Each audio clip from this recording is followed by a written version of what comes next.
মধ্যপ্রদেশের হৃদয়ে অবস্থিত জবলপুর এমন এক শহর যেখানে প্রকৃতি, ইতিহাস আর আধ্যাত্মিকতার অপূর্ব মেলবন্ধন একসঙ্গে ধরা দেয়।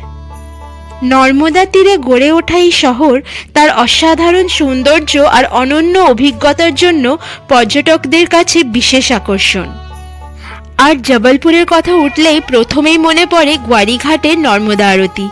সন্ধ্যা নামতেই দ্বীপের সারি, মন্ত্র উচ্চারণ আর নদীর বয়ে চলার স্রোত মিলিয়ে এমন এক আধ্যাত্মিক আবহ তৈরি হয় যা জবলপুর সফরকে এক অন্য মাত্রা দেয়। এই আধ্যাত্মিক অনুভূতির পরেই জবলপুরের আরেক বিস্ময় ভেড়াঘাট, যা জবলপুর শহর থেকে খুবই কাছে অবস্থিত। তাই জবলপুর এলে ভেড়াঘাট ঘুরে দেখা যেন ভ্রমণের অবিচ্ছেদ্য অংশ। নর্মদার দুপাশে দাঁড়িয়ে থাকা সাদা মার্বেল পাহাড় সূর্যের আলোয় রং বদলায়, আর নৌকো ভ্রমণের সময় মনে হয় যেন জবলপুরের এই অংশটুকু প্রকৃতির তৈরি এক জীবন্ত শিল্পকর্ম। এর সঙ্গেই রয়েছে জবলপুরের গর্ব ধোঁয়াদার জলপ্রপাত। প্রায় ৯৮ ফুট উচ্চতা থেকে নেমে আসা জলরাশি তার গর্জনে চারপাশ কাঁপিয়ে তোলে এবং সেই দৃশ্য জবলপুর ভ্রমণকে সত্যি স্মরণীয় করে দেয়। আমাদের জবলপুর আসার মূল উদ্দেশ্য ছিল খুব কাছের একজনের বিয়ের অনুষ্ঠান, কিন্তু জবলপুর এসে তার সৌন্দর্য উপভোগ না করে ফিরে তো আর যাওয়া যায় না। তাই জবলপুর ও ভেড়াঘাটের সুন্দর জায়গাগুলো ঘুরে দেখার সুযোগ আমরা একদমই মিস করিনি। এই ভিডিওতে জবলপুর ভেড়াঘাট ট্রিপের সমস্ত গুরুত্বপূর্ণ তথ্য আপনাদের সঙ্গে শেয়ার করব, আর একেবারে শেষে শেয়ার করব জবলপুর ভেড়াঘাট ভ্রমণের সম্পূর্ণ 2 রাত 3 দিনের আইটিনারি। তাই অনুরোধ রইল ভিডিওটি একদম স্কিপ না করে পুরোটা দেখার জন্য। Hello everyone, welcome to our channel wonder with Debritu. আমরা পৌঁছে গেছি এখন হাওড়া স্টেশন, আর আমাদের আজকের জার্নি শুরু হবে ট্রেন নম্বর 11448 হাওড়া জবলপুর শক্তিপুঞ্জ এক্সপ্রেসে। ট্রেনটা হাওড়া থেকে দুপুর 1:10-এ ছাড়ে, আর তার পরের দিন জবলপুর পৌঁছায় দুপুর 2:20-তে। তো আমাদের সাথে এবার আমার বাবা মাও ট্রাভেল করছে। আমরা জবলপুর যাচ্ছি ঘুরতে তো বটেই, কিন্তু তার সাথে আর একটা রিজনও আছে, আমি পরে শেয়ার করছি। বাবা মারা সিনিয়র সিটিজেন কোটায় বুক করেছে, তাই 2টো লোয়ার পেয়েছে এখানে, আর আমাদের সিটটা হচ্ছে একটা ছেড়ে, মানে এইখানটায় সাইড আপার আর সাইড লোয়ারে। আমাদেরটা হচ্ছে 2 টিয়ার, আজকে আমরা 2 টিয়ারে ট্রাভেল করছি। তো ট্রেনের কন্ডিশন বেশ ডিসেন্টই, খুব ভালোই আছে দেখলাম। 2023 সালে এই ট্রেনটা আইসিএফ থেকে এলএইচবি কোচে আপগ্রেড করে নিয়েছে। যাই হোক, সঠিক সময় একদম আমাদের ট্রেন তো ছেড়ে দিয়েছে হাওড়া থেকে। বেশ অনেক দিন পর আমরা এত লং জার্নি করছি ট্রেনে, অলমোস্ট 25 ঘন্টার জার্নি, আর যদি সঠিক সময় পৌঁছায় আর কি। তো দেখি কেমনভাবে সময় কাটে। লেমন টি খাচ্ছি এখন, এরকমভাবে টাইম স্পেন্ড করছি। লং ডিস্টেন্স ট্রেনে আর কোনো অপশন তো থাকে না, খেতে খেতে যতটা আর কি টাইম কাটানো যায়। ট্রেনটা এমনিতে তো ভালোই, কিন্তু একটাই প্রবলেম, ট্রেনটায় প্রচুর স্টেশন, অলমোস্ট লোকাল ট্রেনের মতন প্রত্যেকটা স্টেশনে দাঁড়ায়। তাছাড়া শক্তিপুঞ্জ ছাড়াও মুম্বাই মেলও জবলপুর অবধি যায়, তবে মুম্বাই মেলের টিকিট পাওয়াটা একটু সমস্যা, শক্তিপুঞ্জে খুব ইজিলি টিকিট পাওয়া যাবে। মুম্বাই মেল টাইমও কম লাগায়, 21 ঘন্টা লাগায়। আর একটা সমস্যা হচ্ছে ট্রেনের নিজস্ব প্যান্ট্রি কার নেই।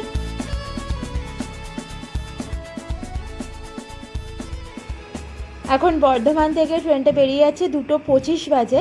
তো বর্ধমানে 2 মিনিটের স্টপেজ ছিল, এখানে 2:07-এ এসে 9-এ ছাড়ার কথা ছিল, এখন 2:25 বাজে, সামান্য লেট চলছে। এবার দেখার বিষয় যে ফাইনালি ডেস্টিনেশনে কতটা লেটে পৌঁছায়। লেট তো করবেই, বোঝা যাচ্ছে লাস্ট কিছুদিন ধরে লেটই ঢোকাচ্ছে জবলপুর, কিন্তু কতটা লেট করে সেটা দেখার বিষয়।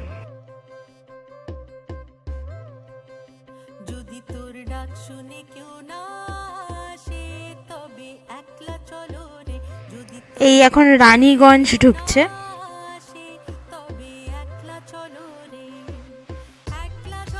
রানীগঞ্জে তো 2 মিনিটেরই স্টপেজ ছিল, কিন্তু এই 5-6 মিনিট দাঁড়ালো। তো এরমভাবেই লেট হচ্ছে আর কি। এর পরের স্টপেজ তো আসানসোল, 3:35-এ পৌঁছানোর কথা, তবে লেটই করবে। ডাক শুনে কেউ না আসে তবে একলা চলো রে। ঢুকছে এখন আসানসোল। 2 মিনিট লেটে আসানসোল ঢোকাচ্ছে, অনেকটা মেকআপ করেছে।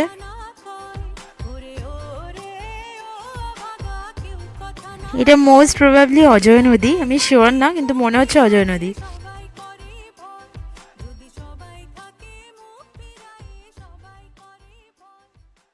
এখন ঢুকলো কুমারডুবি। অ্যাকচুয়ালি এই ট্রেনটা জবলপুর পৌঁছাতে এত টাইম লাগায়, মানে 25 ঘন্টা। তার কারণ হচ্ছে প্রত্যেকটা স্টেশনে থামে, মানে ছোট ছোট প্রত্যেকটা স্টেশনে। এর আগে ঠিক 4 মিনিট আগে বরাকা স্টেশনে দেওয়া গেল, 4 মিনিট পরেই কুমারডুবি। তো এরপরে ধানবাদ মনে হয়, মাঝখানে আর কোনো স্টেশন নেই। 5:30 নাগাদ ধানবাদ ঢোকাবে, তো অনেক ছোট ছোট স্টেশনে দাঁড়ায়। এই কুমারডুবিতে ঢোকার কথা ছিল 4:06, আর এখন 4:35 বাজে। অলরেডি অনেকটা লেট হয়ে গেছে। আর আমরা নিয়ে নিলাম এখন কফি। এত লং জার্নি টাইম কাটানো খুব মুশকিল হয়। তো এখন 1:10-এ ট্রেন ছেড়েছে, এখন বাজে 4:35। আধ ঘন্টা মতন লেট করছে। এই ট্রেনটা অ্যাকচুয়ালি খুবই লেট করছে কিছুদিন ধরে। তো দেখতে হবে যে কালকে আমাদের ডেস্টিনেশনে কটার সময় পৌঁছায়।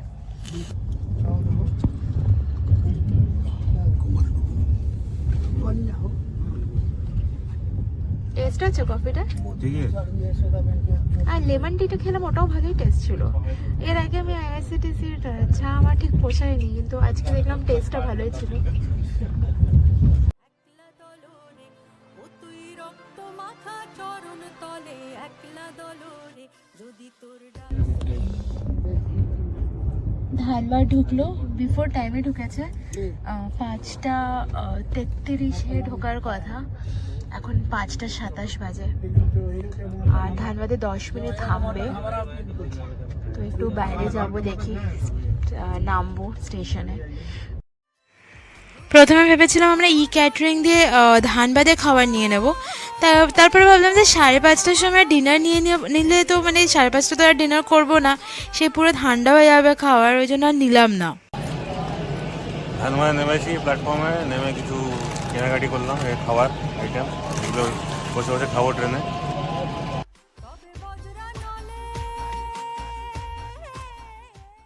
এখন চন্দ্রপুরা জাংশন ঢুকছে, ছোট্ট একটা স্টেশন। আমি ভাবতাম যে চন্দ্রপুরা জাংশন বেশ বড় সড়ো কিছু স্টেশন হবে, কিন্তু তা না, ছোটোই স্টেশন। আর 15 মিনিট লেট ঢোকালো আর কি। 6:45-এ ঢোকানোর কথা ছিল, 7টার সময় ঢোকালো। এখন 7:07 বাজে, আর আমাদের ডিনার দিয়ে গেল। তো আমরা এক থালি নিয়েছি, দুটো। এখানে অপশন খুব লিমিটেড, একটা হচ্ছে ভেজ থালি আর একটা হচ্ছে এগ থালি। চিকেন থালি নেই আমরা দেখলাম, তো আমরা এগ থালি নিলাম। অনেক তাড়াতাড়ি দিয়েছে, আমরা এখনই তো খাবো না, একটু পরে খাবো আর কি। এই হলো থালিটা, যখন খুলবো আপনাদেরকে দেখাবো ভালো করে। যেমন হচ্ছে ভাত, রুটি, এখানে একটা মিষ্টি আছে, এটা তো ডাল, ডিম, এটা কি বুঝতে পারছি না, যখন খুলবো আপনাদেরকে দেখাবো একবার।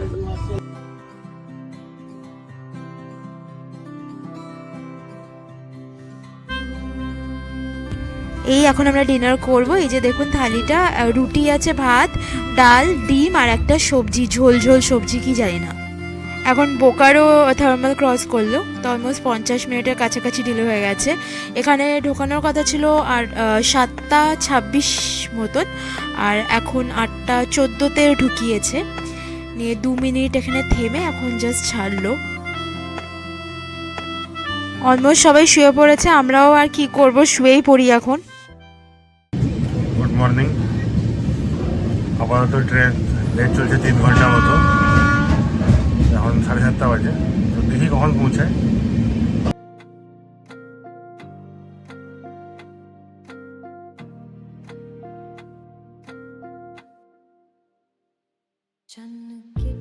এই রুটে না একটা মজার ব্যাপার আছে, এখানে ম্যাক্সিমাম মালগাড়ি চলে দেখছি।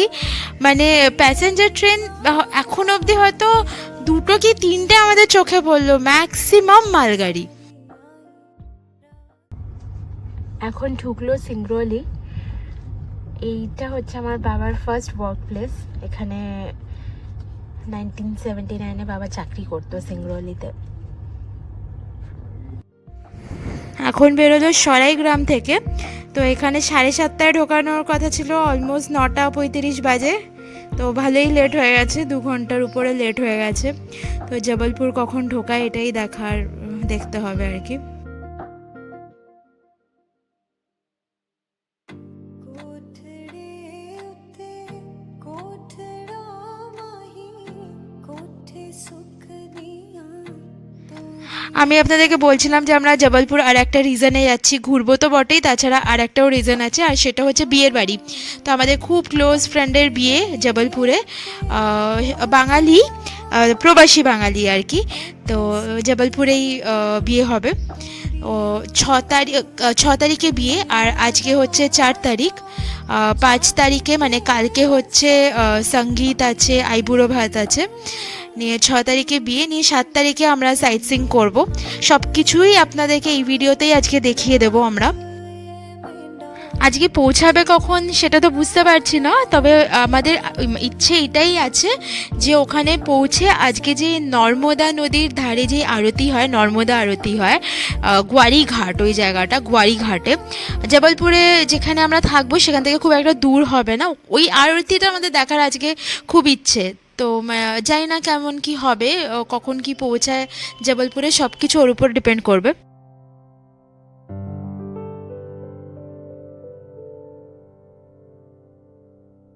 এখন চলে এসেছি কাটনি সাউথ স্টেশন, তো সময় থেকে প্রায় 2 ঘন্টা লেট। অনেকক্ষণ পরে বেশ একটা বড় সড়ো স্টেশনে আমরা ঢুকলাম, বেশ ভালো লাগছে দেখতে। সব স্টেশনগুলো একদম ছোট্ট ছোট্ট স্টেশন ছিল, কম লোক, 4-5টা গরু এরমই এতক্ষণ ছিল। তো এখন বেশ ভালো লাগলো এই স্টেশনটা দেখে। যাই হোক, ট্রেনটা ছেড়েও দিল। এইখানে স্টেশনটা থেকে ছাড়ার কথা ছিল 11:20-তে, আর এখন বাজে 2:06। তো জানি না, মানে বেশ লেট হয়ে গেছে। তবে এরপরে আর একটাই স্টেশন আছে, সিহোরা রোড, আর একটু এক্সট্রা টাইমও দেওয়া থাকে। তো মানে জানি না ফাইনালি কখন ঢোকাবে সেটা বলতে পারছি না, তবে আর একটাই স্টেশন আছে, সিহোরা রোড। অনেকক্ষণ পরে একটা প্যাসেঞ্জার ট্রেনও দেখলাম। সত্যি বলছি, কালকে থেকে শুধু মালগাড়ি দেখে দেখে মাথা খারাপ হয়ে গেছে। অনেকক্ষণ পরে দেখলাম না, একটা প্যাসেঞ্জার ট্রেন দেখা গেল ফাইনালি।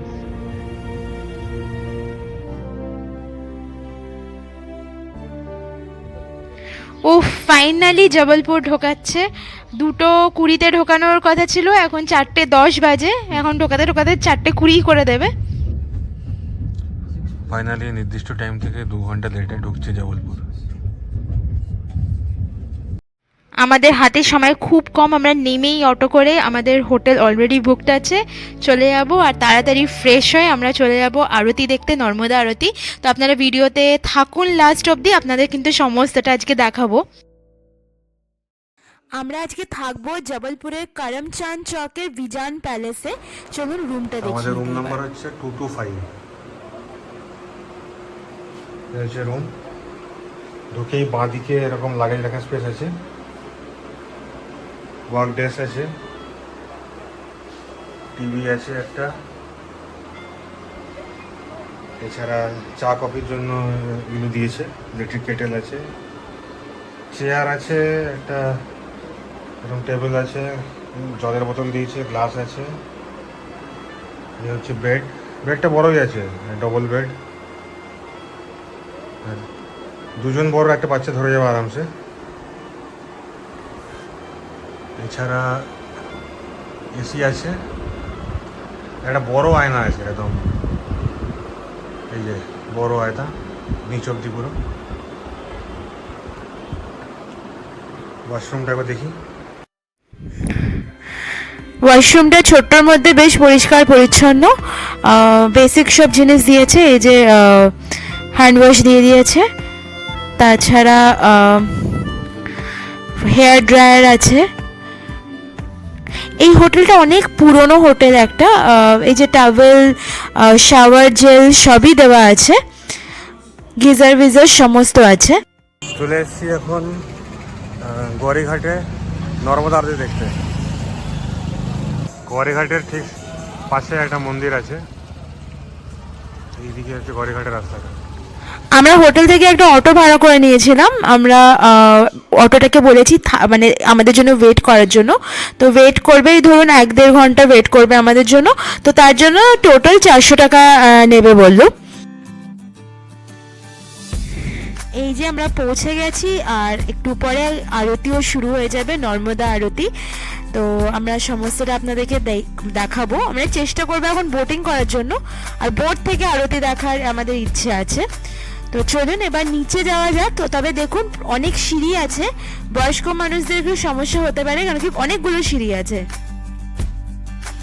আমার মা আর একটা কাকিমার আবার কিছুদিন আগে নি রিপ্লেসমেন্ট হয়েছে, তো দুজনের একটু প্রবলেমই হচ্ছে নামতে, ধরে ধরে নামতে হচ্ছে, এই একটা সমস্যা আছে। তো আপনাদের যদি পায়ের প্রবলেম থাকে আপনারা উপরে দাঁড়িয়ে দূর থেকে আরতি আপনাদেরকে দেখতে হবে, এই আর কি।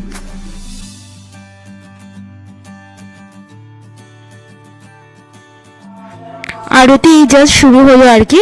তো আমরা এখন বোটিং করব, তো একটু দরদাম করছি, দেখি কত কি নেয়, বলছি আপনাদের। আমরা বোটে উঠে পড়েছি, আর আমাদের এখানে 100 টাকা পার হেড করে চাইছিল। তো আমরা একটু বার্গেনিং করলাম, আর ওনারা 6 জনের জন্য 500 টাকায় রাজি হয়েছে। তো বেশিক্ষণ ঘোরাবে না, ওই আধ ঘন্টা 45 মিনিটস মতন ঘোরাবে, মানে অনেকক্ষণ। তো এই মাঝখানে জলের মধ্যে দাঁড় করিয়ে আমাদের আরতি দেখাবে, তারপরে একটুখানি ঘুরিয়ে আবার ব্যাক।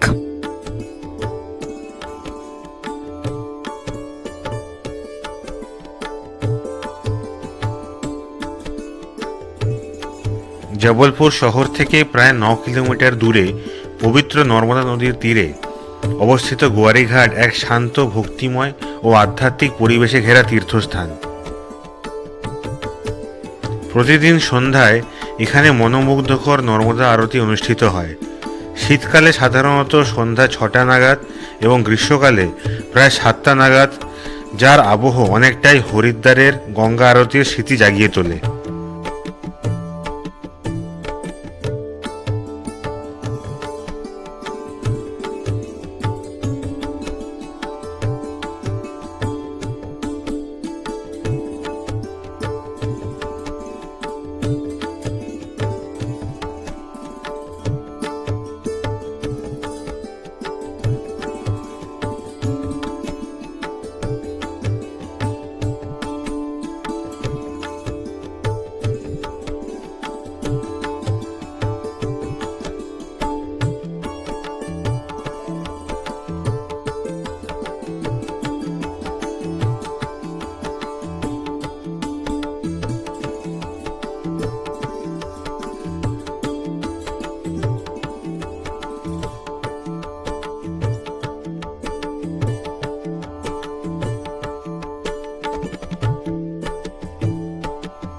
অসংখ্য প্রদীপ নদীর বুকে ভেসে বেড়ায়, মন্ত্রোচ্চারণ ও ভক্তিগানে চারদিক মুখরিত হয়ে ওঠে, আর সেই মুহূর্তে পরিবেশ এক অপার্থিব শান্তিতে পূর্ণ হয়।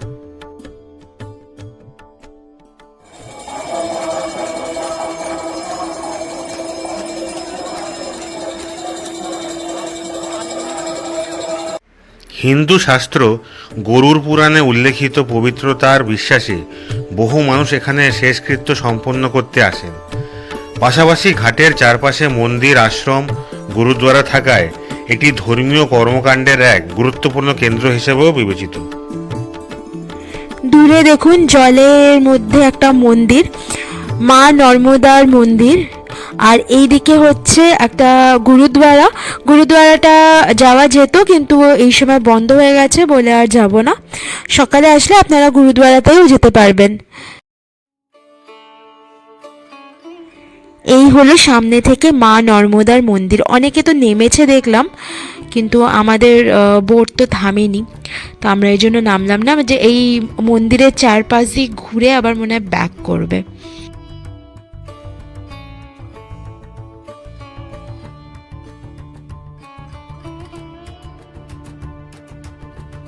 এই সন্ধ্যাবেলায় বোটিংটা করে এত ভালো লাগছে না, এত পিসফুল একটা অ্যাম্বিয়েন্স। হয়তো দিনের বেলায় আসলে অন্যরকম পুরো এক্সপিরিয়েন্স হতো, কোনো অন্য সময় আসলে নিশ্চয়ই দিনের বেলাও একবার করে দেখব। তবে এই সময় কিন্তু আমাদের দারুণ লাগছে বোটিংটা করে। আমাদের বোটিং শেষ আর এখন আমরা প্রসাদ খাবো। প্রসাদের লাইন পড়েছে। এখানে প্রসাদ লাইন পড়েছে, আমরা একটু লাইন দাঁড়াচ্ছি, দেখি কি দেয়। এই হলো প্রসাদের লাইন, বেশ বড়ই লাইন, কিন্তু খুব তাড়াতাড়ি মুভ করছে লাইনটা। প্রসাদ, লুচি, তরকারি, একটা লাড্ডু, না সুজি, লুচি, তরকারি, সুজি আর একটু পোলাও টাইপের একটু দিয়েছে। আর হোটেলে আমরা চলে এসেছি এখন খেতে। আমাদের হোটেলে যে রেস্টুরেন্টটা কিন্তু পিওর ভেজ, জবলপুরের ম্যাক্সিমাম রেস্টুরেন্টে দেখছি পিওর ভেজ। তো আমরা নিয়েছি এই বাটার নান, তাছাড়া পনির, একটা ডাল ফ্রাই, আলু জিরা আর একটা মিক্সড ভেজ। তবে এখানকার খাবারের স্বাদ কিন্তু দুর্দান্ত। আর একটা পোলাও জিরা রাইসও নিয়েছিলাম। লাস্টে ডেজার্টে গরম গরম গোলাপ জামুন। গুড মর্নিং সবাইকে। আমরা এখন যাচ্ছি, আমরা যার বিয়েতে এসেছি তার আইবুড়ো ভাত এখন, তো আমরা আইবুড়ো ভাতে যাচ্ছি এখন। আর বিকেলবেলায় সঙ্গীত হবে আর কালকে বিয়ে। তো আমরা এখন সবাই রেডি হয়ে গেছি, এখন বেরোচ্ছি। এখন যে অনুষ্ঠানটা হচ্ছে এই জায়গাটা, তো আমাদের হোটেল থেকে মাত্র 2 মিনিটের হাঁটা, একদমই কাছে। ঠিক এর পাশে একটা কালী মন্দির আছে, দেখুন। এখন আপাতত বন্ধ, যদি খুলে আপনাদের দেখাবো। এই যে এই কালী মন্দিরের ঠিক পাশে এই জায়গাটায় অনুষ্ঠানটা হচ্ছে।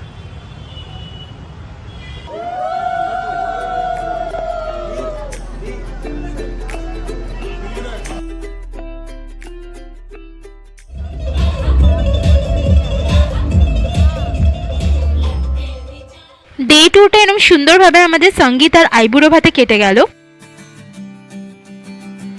ডে 3তে আমরা বিয়েতে ভালোভাবে টাইম স্পেন্ড করলাম, অল্প স্বল্প ক্লিপিংস দেখিয়ে দিচ্ছি।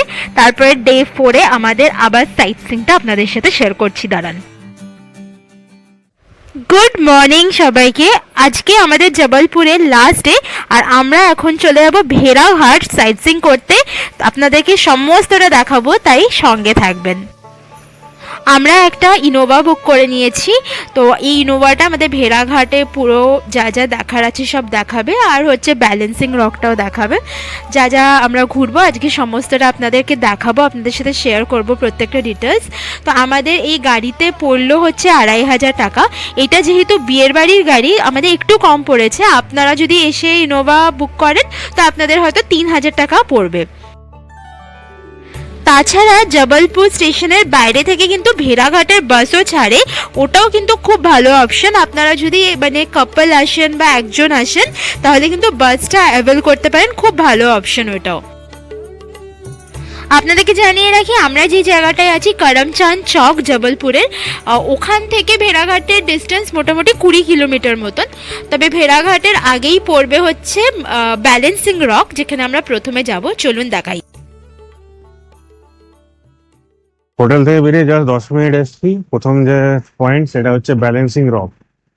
তো আপনাদের ভেতরে দেখাবো, চলুন গিয়ে যাই আগে। এই যে ব্যালেন্সিং রক, এর সম্বন্ধে যে লেখা আছে এখানে দেখে পড়ে নিতে পারেন আপনারা, হিন্দিতে আছে যদিও।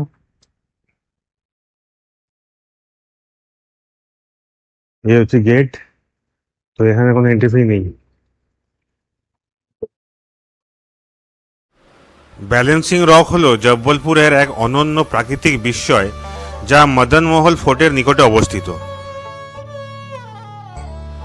এখানে দুটি বিশাল পাথর এমনভাবে একটির উপর আরেকটি দাঁড়িয়ে আছে যে মনে হয় সামান্য ছোঁয়াতেই পড়ে যাবে, অথচ যুগের পর যুগ ধরে এটি অটল রয়েছে।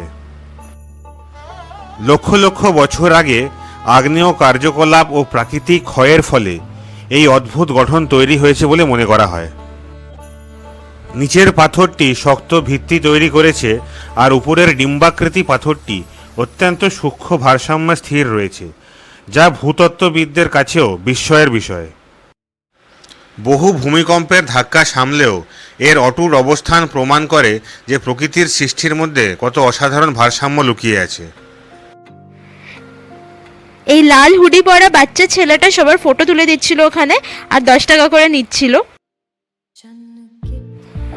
ওখান থেকে বেরিয়ে পড়লাম আমরা, আর আমাদের এখন নেক্সট ডেস্টিনেশন হচ্ছে ধুয়াদার ফলস। এই ধোঁয়াধার ফলসকে মিনি নায়াগ্রাও বলা হয়। তো আমি সত্যি খুব এক্সাইটেড, এই ফলসটা অনেক দিন ধরে দেখার ইচ্ছা ছিল, আজকে ফাইনালি আমরা দেখতে পারবো, পৌঁছে সমস্তটা দেখাচ্ছি।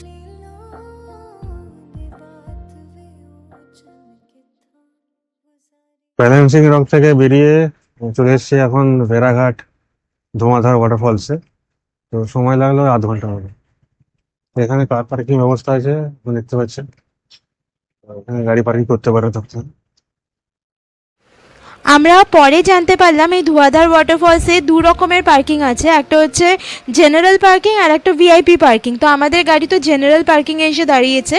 তো এখান থেকে ধোঁয়াধার ফলস অবধি যেতে বেশ কয়েকটা সিঁড়ি নামতে হবে, অলমোস্ট 1.5 কিলোমিটারের মতো কাছাকাছি হাঁটা।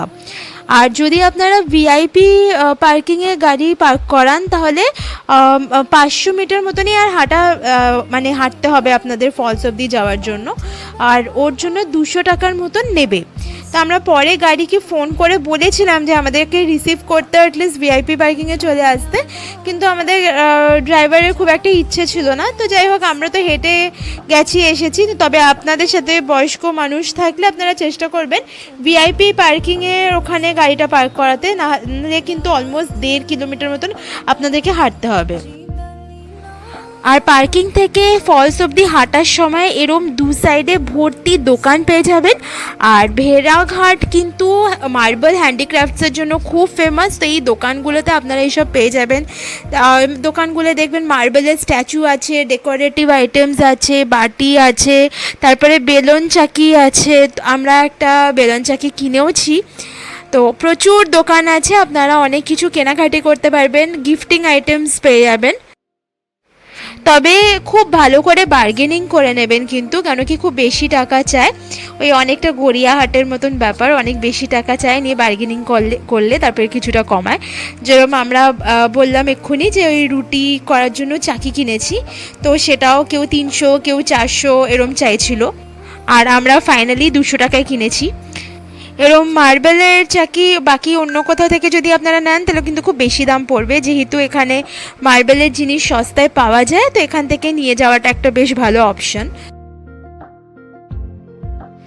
আর একটা কথা, আপনারা চেষ্টা করবেন এখানে ডিসেম্বর জানুয়ারি মধ্যে আসার, কেন কি আমরা ফেব্রুয়ারিতে এসেছি, আজকে ফেব্রুয়ারি 7 তারিখ, আর বিশ্বাস করবেন না কি গরম এখানে, রোদে টেকা যাচ্ছে না, এখানকার রোদ কিন্তু খুব কড়া।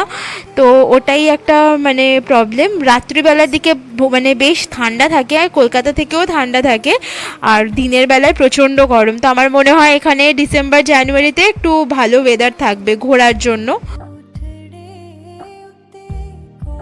মোটামুটি দেখে বুঝতে পারছেন তো কতটা রাস্তা হাঁটছি এই রোদের মধ্যে, প্রচণ্ড গরম আর অনেকটা হাঁটা। এমনিতে আমাদের হাঁটতে খুব একটা প্রবলেম নেই, যেহেতু আমার সাথে বাবা মা আছে, আর বাবা মায়ের একটু শরীরও খারাপ, আর তার সাথে কাকু কাকিমা আছে। আর কাকিমা আপনাদের বলছিলাম কাকিমার নি রিপ্লেসমেন্ট অপারেশন হয়েছিল।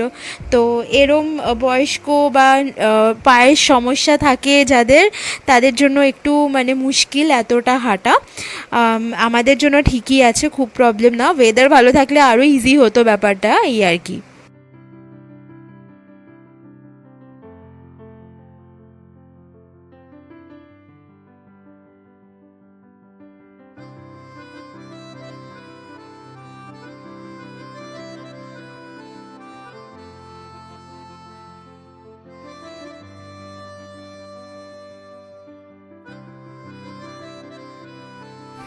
ফাইনালি এতটা হাঁটার পরে আমরা কাছাকাছি পৌঁছে গেছি, আর চলুন এবার আপনাদেরকে সমস্তটা দেখাচ্ছি।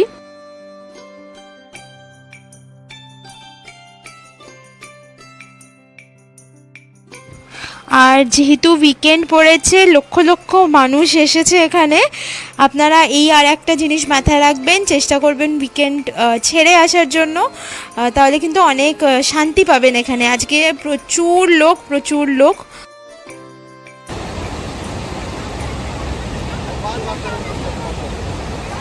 তো এই হলো ধোঁয়াধার ফলসের ফার্স্ট লুক, যাকে মিনি নায়াগ্রাও বলা হয়।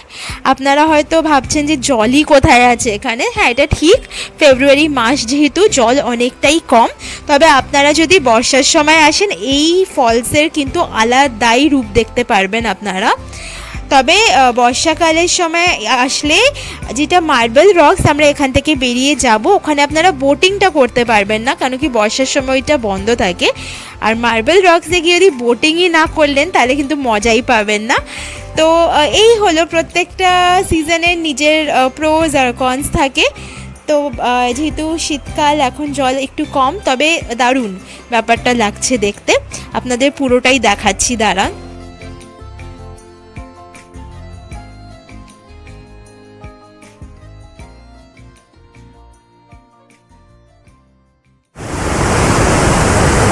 একদম কাছ থেকে দেখুন ধোঁয়াধার ফলস। আওয়াজটা জাস্ট শুনুন, শীতকালে এই আওয়াজ, তাহলে ভাবুন বর্ষাকালে আসলে কি হবে।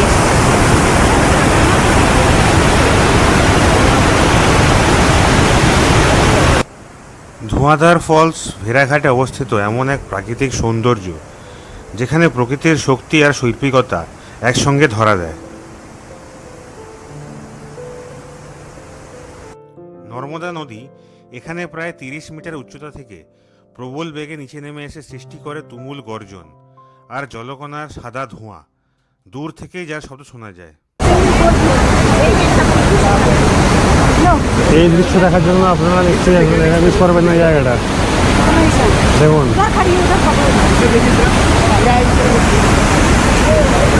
নিচে সাদা ও ধূসর মার্বেল পাথরের মাঝে জলপ্রপাতের পতন দৃশ্যকে করে তোলে এক মনোমুগ্ধকর।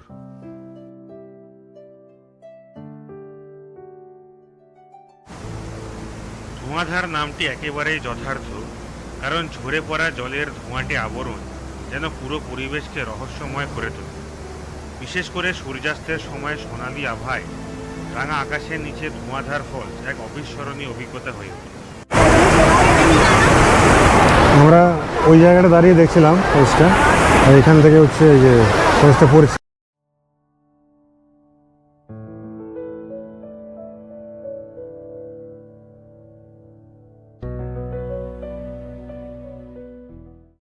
আমরা এখন চলে এসেছি মার্বেল রকসে।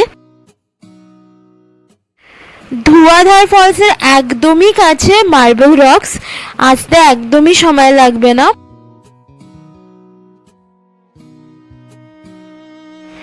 এই মার্বেল রকসের বোটিং পয়েন্টটা অবধি যাওয়ার দুটো ওয়ে আছে। একটা আপনারা সিঁড়ি দিয়ে যেতে পারেন, 100টা মতন সিঁড়ি আছে, মানে যাওয়া আসা 200। আর আরেকটা অপশন হচ্ছে লিফট।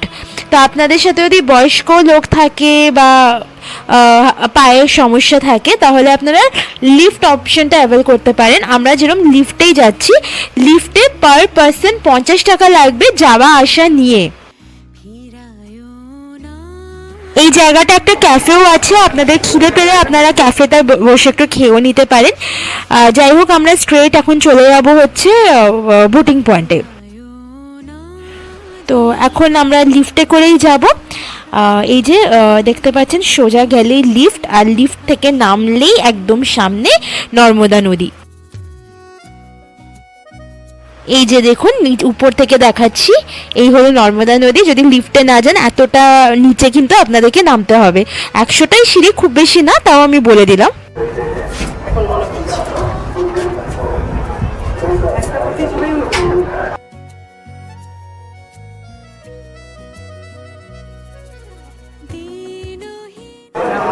বোটিংয়ের জায়গাটায় চলে এসেছি। এখানে প্রচুর খাবারের দোকানও আছে, খাওয়া দাওয়া আপনারা এখানে খেতে পারেন। আর এই হচ্ছে সেই বোটিংয়ের জায়গা। এই যে যেরকম বোট হবে বোটিং করছে লোকেরা।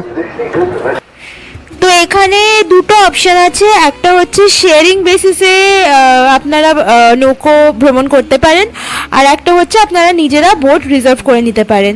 তো শেয়ারিং বেসিসে গেলে পার হেড 100 টাকা, আর যদি আপনারা বোট রিজার্ভ করেন 1000 থেকে 1500 টাকা ওরম পড়বে।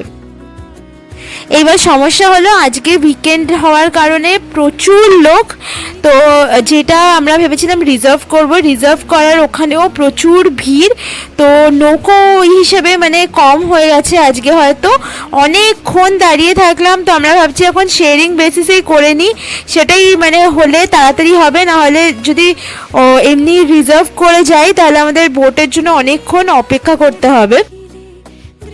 যাই হোক, ফাইনালি আমরা বোটে বসে গেছি। তাও কি হয়েছে, একটা বোটে আমাদের ফ্যামিলি বা আমাদের সাথে যারা আছে সবাই নেই, যে যেরম পেয়েছে ওরমভাবে উঠে গেছে, কেন কি এত ওয়েট করেছে আমাদের সবাই পেশেন্স চলে গেছে।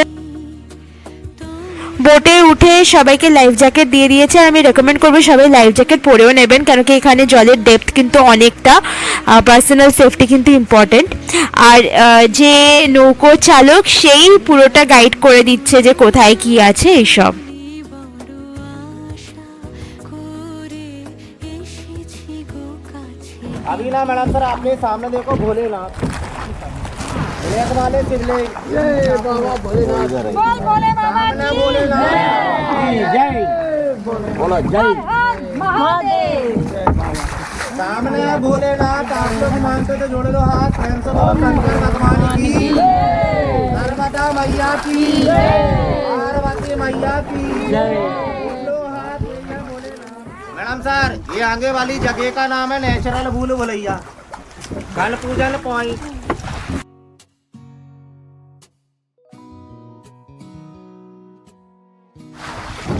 साइड में गिरुए मार्बल वहीं निकलते हैं मगरमच्छ बिग फैमिली, ज्यादा बड़े नहीं है, दो बड़े दो छोटे, मम्मी पापा दो बच्चे, साथ में लैट्रिन बाथरूम अटैच। মার্বেল রক্সে পৌঁছালে প্রথমেই যে অনুভূতিটা হয় তা হলো বিস্ময়। ভেড়াঘাটের এই সাদা মার্বেলের গিরিখাতকে অনেকেই ভারতের গ্র্যান্ড ক্যানিয়ন বলে থাকেন, আর সামনে দাঁড়ালে কথাটা সত্যিই বলে বোঝা যায়। দুপাশে উঁচু মার্বেল পাহাড়, আর তাদের মাঝখান দিয়ে শান্ত অথচ গভীর সৌন্দর্যে বয়ে চলেছে নর্মদা নদী। নৌকায় চড়ে যখন ধীরে ধীরে এই পাথুরে দেওয়ালগুলোর মাঝ দিয়ে এগোনো যায়, তখন মনে হয় যেন প্রকৃতির তৈরি কোনো শিল্প গ্যালারির ভেতর দিয়ে চলেছি। আলো আর ছায়ায় খেলায় কখনো পাথরগুলো দুধ সাদা, কখনো হালকা সোনালি, আবার কখনো ধূসর আভা ছড়ায়। অনেক সময় কল্পনায় ভেসে ওঠে নানা অবয়ব, কোথাও যেন হাতির মুখ, কোথাও মানুষের প্রোফাইল। আর যদি ভ্রমণটা হয় পূর্ণিমার রাতে, তবে অভিজ্ঞতাটা একেবারে অন্য মাত্রা পায়। চাঁদের আলোয় মার্বেল পাহাড়গুলো রূপালী আভায় ঝিকমিক করে নদীর জলে প্রতিফলিত আলো তৈরি করে এবং অপার্থিব পরিবেশ। মাঝির কণ্ঠে শোনা গল্প আর কাব্যিক বর্ণনা সেই দৃশ্যকে আরও জীবন্ত ও স্মরণীয় করে তোলে।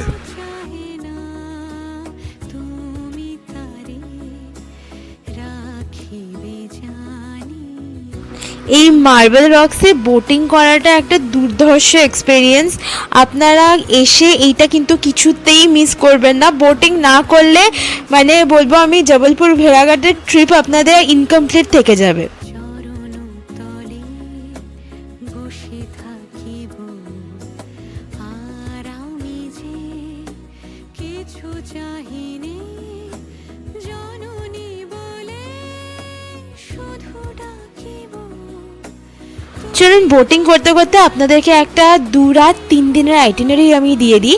প্রথম দিন আপনারা জবলপুর আসবেন, এসে যদি আপনারা শক্তিপুঞ্জে আসেন তাহলে পৌঁছাতে পৌঁছাতে আপনাদের বিকেল হয়ে যাবে। তারপরে সেদিন আপনারা নর্মদা নদীর আরতিটা দেখে নিতে পারেন, যেটা গোয়ারিঘাটে হয় জবলপুর থেকে কাছেই, ওটা বিকেলবেলা আপনারা দেখে নিতে পারেন। আর পরের দিন ঘুম থেকে উঠে আপনারা ভেড়াঘাটের পুরো সাইট সিইংটা করে নিতে পারেন।